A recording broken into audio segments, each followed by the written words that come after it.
আসসালামু আলাইকুম। প্রিয় দর্শক, দেশের প্রধান পত্রিকা, মানে আমি এটাকে প্রধান পত্রিকাই বলি, এটা নিয়ে অনেক আপত্তি আছে। তারপরে আমি মনে করি এই মুহূর্তে দেশের প্রধান পত্রিকা হচ্ছে দৈনিক প্রথম আলো। কারণ প্রথম আলো যখন কোনো একটা নিউজ নিয়ে, যে কোনো একটা নিউজ নিয়ে আমি সাধারণত যেটা করি, আমার যদি কোনো দ্বিধা থাকে সেটাকে আমি কনফার্ম করার জন্য আমি প্রথম আলো চেক করি যে প্রথম আলো কী লিখেছে। এই যে প্রথম আলোর প্রতি নির্ভরতা, এটা কিন্তু প্রথম আলো অর্জন করেছে। পুরো আওয়ামী লীগ আমলে তারা সরকারের সঙ্গে তাদের সম্পর্ক খুবই খারাপ ছিল এবং সরকার প্রধানকে আমরা দেখেছি বিভিন্ন সময়ে প্রকাশ্যে বলতে যে তিনি প্রথম আলো পড়েন না এবং প্রথম আলো সম্পর্কে উনি বিষোদ্গার করেছেন বহুবার, মানে হাসিনা সরকার। তারপরেও প্রথম আলো কিন্তু তার সেই অবস্থানটা বজায় রেখেছে। কিন্তু ইন্টারেস্টিং হলো, আজকে প্রথম আলোতে একটা নিউজ প্রচারিত হয়েছে, সেটা হলো ওনারা বলতে চাচ্ছেন না, শিরোনামটা এরকম যে বিএনপির কাছে 20 আসন চায় এনসিপি, চায় মন্ত্রিসভার হিস্সাও, মন্ত্রিসভায়ও হিস্সা। এই ওনারা লিখেছেন শিরোনামটা।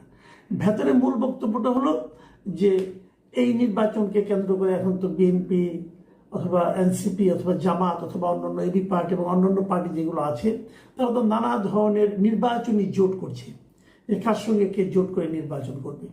এর মধ্যে আমরা দেখেছি যে জামাতে ইসলাম তার 300 আসনের প্রার্থী ঘোষণা করেছে, কিন্তু তারপরেও বলা হচ্ছিল জামাতও জোট করতে পারে এবং যদি কারোর সঙ্গে খুব কার্যকর কোনো জোট হয় তাহলে হয়তো তারা সেখান থেকে কিছু আসন ছেড়েও দিতে পারে। একই রকম কথা বলা হচ্ছে বিএনপি সম্পর্কেও, কারণ বিএনপি এর মধ্যে 237টা আসনের সম্ভাব্য প্রার্থীদের নাম ঘোষণা করেছে। এটা কেউ চূড়ান্ত না, কিন্তু সম্ভাব্য প্রার্থী। সম্ভাব্য প্রার্থী তারা যেহেতু চূড়ান্ত না, 300 করতে পারতো, কিন্তু তা তারা করেনি, 237টা করেছে। 63টা আসন তারা ফাঁকা রেখেছে। কেন? এটা নিয়ে প্রশ্ন হয়েছে। বলা হচ্ছে তাহলে হয়তো তারা এই আসনগুলো অন্য কাউকে দেবে, কারোর সঙ্গে জোট করবে, এরকম। বিএনপি কিন্তু বলেছে মাঝখানে যে 237টা আসন তারা ঘোষণা করেছে সেগুলো চূড়ান্ত না, ওখানে আবার চেঞ্জ হতে পারে। কিন্তু আমরা দেখেছি যে এনসিপির সঙ্গে বিএনপির একটা নির্বাচনী জোটের কথা একটু আগে থেকে শোনা যাচ্ছিল, বেশ কিছুদিন ধরে শোনা যাচ্ছিল। আমার কাছে মনে হয়েছে এটা খুব একটা প্র্যাকটিক্যাল কথা না। আমি নিজে যদি বিএনপি নীতি নির্ধারকদের মধ্যে থাকতাম তাহলে আমি এই ধরনের জোট করতে চাইতাম না। যখন সেটা আমার ব্যাপার, আমি যেভাবে বুঝি। কারণ জোটটা মানুষ কখন করে? যখন দেখে অন্য একটা দল, ছোট দল, সে হয়তো খুব একটা বড় মানে আসন পাবে না, কিন্তু তাদের কিছু ভোট আছে, 10% অথবা 8%, 7% ভোট আছে, এবং কোনো কোনো আসনে বড় দল যেটা আছে ওইখানকার তার হয়তো ওই 7-8% ভোট নিয়ে একটু দ্বিধা আছে, যে ওইটুকু ভোট পেলে হয়তো তারা জয়ী হতে পারে, ওইটুকু ভোট পেলে তার না হলে তারা হয়তো হেরে যেতে পারে। এরকম কিন্তু আমরা আগের নির্বাচনগুলি দেখেছি। কাজে যেমন 96-এর যে নির্বাচনটা হয়েছিল সেখানে বিএনপি কিন্তু অনেক আসনে এই 500-600 এরকম ভোটে কিন্তু হেরে গিয়েছিল। তারা যদি ওই নির্বাচনে জামাত ইসলামকে সঙ্গে পেত তাহলে হয়তো তারা জিততে পারত। এই জন্যই তারা 2001 সালে জামাতকে সঙ্গে নিয়ে নির্বাচন করেছে, এবং ওখানে আবার আওয়ামী লীগের জন্য একই ভাগ্য ছিল। কাজে এই জোটটা সাধারণত এভাবে হয়। তো এখানে বিএনপির কিছু কিছু জোটের কিছু তাদের শরিক কিছু দল আছে যাদের সঙ্গে তারা গত 15-16 বছর ধরে আন্দোলন করেছে একসঙ্গে, তাদেরকে তারা কিছু হয়তো আসন দেবে। যেমন গণ অধিকার পরিষদ আছে, তারপর নাগরিক ঐক্য আছে, তারপর এনডিএম, এগুলো আছে কিছু। এদেরকে তারা হয়তো কিছু মানে আসন দেবে, এরকম একটা ধারণা অনেকের মধ্যে আছে, প্রচলিত আছে। হতেও পারে, না হতে পারে। কিন্তু এনসিপির সঙ্গে তাদের এরকম একটা সম্পর্ক আছে এটা আমি কখনো শুনিনি, বরং আমি বিভিন্ন সময় দেখেছি এনসিপি বিএনপিকে তীব্র ভাষায় সমালোচনা করে, এনসিপি বিভিন্ন লিডাররা। এই কারণে আমার কাছে মনে হয়েছে যে বিএনপি আর যাই হোক এনসিপিকে সঙ্গে নেবে না। এবং আরেকটা কারণ হলো এনসিপির খুব বেসিক্যালি খুব মানে অসাধারণ কোনো ভোট ব্যাংক আছে, এটাও আমার কাছে কখনোই মনে হয় নাই। এনসিপি যারা শীর্ষ পর্যায়ের নেতা তারাও নির্বাচনে কতটুকু ভালো করতে পারবে, তার এলাকায় তাদের খুব ভালো ভোট আছে, এটা আমার কখনোই মনে হয় নাই। দুই একটা জায়গায় হয়তো তাদের কিছুটা ভোট আছে, যেমন হাসনাত আবদুল্লাহর যে আসনটা, সেখানে তার একটা পরিচিতি এবং তার একটা জনপ্রিয়তা আছে বলে আমি শুনেছি। আমার কথা বিশ্বাস করেন না, আমি যতটুকু শুনেছি সেটা আমি বলি। এবং হান্নান মাসুদ যে এলাকায় আছেন, ওনার যে বাড়ি হাতিয়াতে, ওখানেও তার কিছুটা জনপ্রিয়তা আছে বলে আমার ধারণা হয়েছে আর কি। তো এরকম দুই একটা আসন ছাড়া তাদের আর কোনো খুব বেশি একটা ওদের জনপ্রিয়তাও খুব একটা আছে ওই এলাকায়, এটা আমার কাছে কখনোই মনে হয় নাই। তাহলে তার সঙ্গে বিএনপি নির্বাচনী জোট করতে যাবে কেন? কি লাভ? 3টা পয়েন্ট।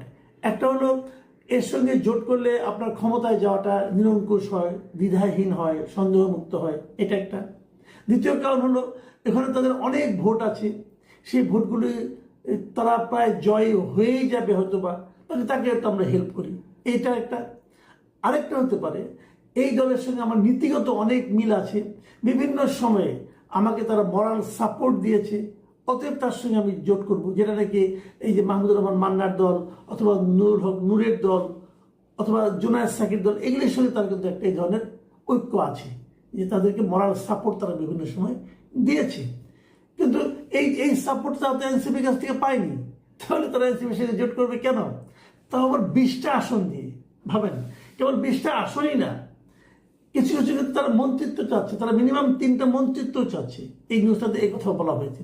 3টা মন্ত্রিত্ব মানে বোঝাই যাচ্ছে যে মাহফুজ আলম আছে একজন, তারপরে আপনার আসিফ মাহমুদ, সজীব ভুঁইয়া এবং নাহিদ ইসলাম যেহেতু আগে মন্ত্রিসভা ছিল, মানে উপদেষ্টা পরিষদে ছিল, হয়তো তাকেও নেওয়ার কথা ভাবা হচ্ছে।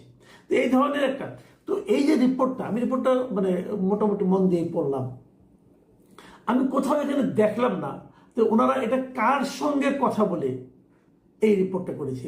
উনি বলেছে যে উভয় দলের সূত্র, বলছে উভয় দলের সূত্রের সঙ্গে তারা আলাপ করেছে, এবং উভয় দলের সূত্রটা কে তা কিন্তু তারা ক্লিয়ার করেনি। তারা বলছে যে এনসিপির নীতি নির্ধারণী পর্যায়ের 4 জন নেতার সঙ্গে এই বিষয়ে আলাপ হয়েছে, এবং এই বিষয়ে ওয়াকিবহাল বিএনপির একাধিক নেতার সঙ্গে কথা হয়েছে প্রথম আলোর। তার মানে এনসিপির 4 জন লিডার এবং বিএনপির একাধিক নেতার সঙ্গে তারা আলাপ করছে, এবং সেই আলাপে তারা এই সিদ্ধান্তে পৌঁছে যাবে, রিপোর্টটা করেছে যে তারা এনসিপি 20টা, বিএনপি কাছ থেকে 20টা আসন চায়, যে আমাদের ঢাকার থেকে হবে 4 জন, এবং তাদেরকে কমপক্ষে 3টা মন্ত্রিত্ব দিতে হবে, কারণ তা না হলে তারা নির্বাচনের পর তাদের তো একজনের সেফটি লাগবে, সেই সেফ গার্ড হিসেবে তারা সেটাও চায়। এবং এখানে রিপোর্টে আরো বলা হয়েছে যে তারা জামাতের সঙ্গে যেতে আগ্রহী না, কারণ তারা দক্ষিণপন্থী, চরম দক্ষিণপন্থী দল হিসেবে নিজেদেরকে পরিচয় দিতে চায় না। তারা চায় তারা মধ্যপন্থা দল, এবং বিএনপি যেহেতু মধ্যপন্থা দল, অতএব তাদের সঙ্গে আঘাত করলে, জোট করলে তাদের জন্য বেশ মানে সুখকর হবে। মূলত এই কথা, এইখানে একটা ইঙ্গিত আছে যে কেন তারা এই রিপোর্টটা মানুষের কাছে বিশ্বাসযোগ্য করে তোলার জন্য একটা কথা বলা হয়েছে। সেই কথাটা কি, যে নির্বাচনী জোট এবং সমঝোতা নিয়ে এই মাসের 2 তারিখে, মানে নভেম্বরের 2 তারিখে এক সংবাদ সম্মেলনে এনসিপির আহ্বায়ক নাহিদ ইসলাম বলেছিলেন যে আমাদের মৌলিক দাবিগুলোর সঙ্গে যারা কাছাকাছি আছে এরকম দলের সঙ্গে আমাদের যদি ঐক্যবদ্ধ হতে হয় বা কোনো ধরনের সমঝোতায় যেতে হয়, তাহলে সেটা আমরা বিবেচনায় রাখবো।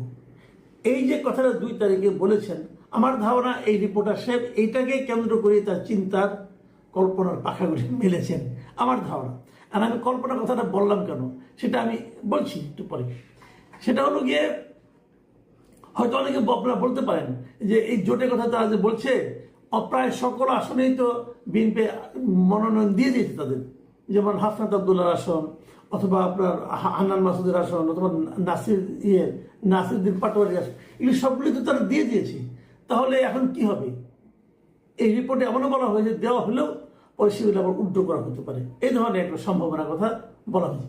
পুরো রিপোর্টে মাত্র 1 জন লোককে কোট করা হয়েছে, শেষে দিয়ে সেটা পাবেন আপনারা। সেখানে হলো এনসিপি যুগ্ম আহ্বায়ক মনিরা শারমিনকে এই রিপোর্টার ধরতে পেয়েছেন, এবং তিনি প্রথম আলোকে বলেছেন যে এই মুহূর্তে নির্বাচনী জোট নিয়ে তারা কোনো চিন্তা ভাবনা করছেন না, স্ট্রেট কথা কিন্তু।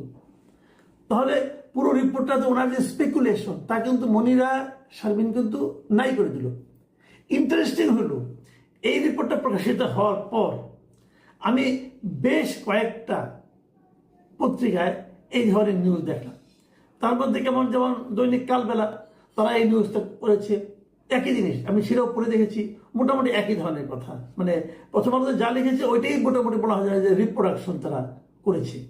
এবং আজকের পত্রিকা এবং কালের কণ্ঠ তারাও এই নিউজটা করেছিল, কিন্তু আমি অনলাইনে যে এটা খুঁজে পেলাম না। তাদের কিন্তু গুগলে সার্চ করে পাবেন, তারা নিউজটা দিয়েছিল। পরে বোধহয় উঠিয়ে নিয়েছে, এর সত্যতা প্রমাণ করতে পারেনি। এখন এই দুই পত্রিকায় নিউজটা উঠিয়ে নেওয়ার কারণে আমার কাছে প্রথম আলো রিপোর্টের সত্যতা নিয়ে আসলে একটু সন্দেহ তৈরি হয়েছে। এই ব্যাপারে এনসিপির রিয়াকশন কি?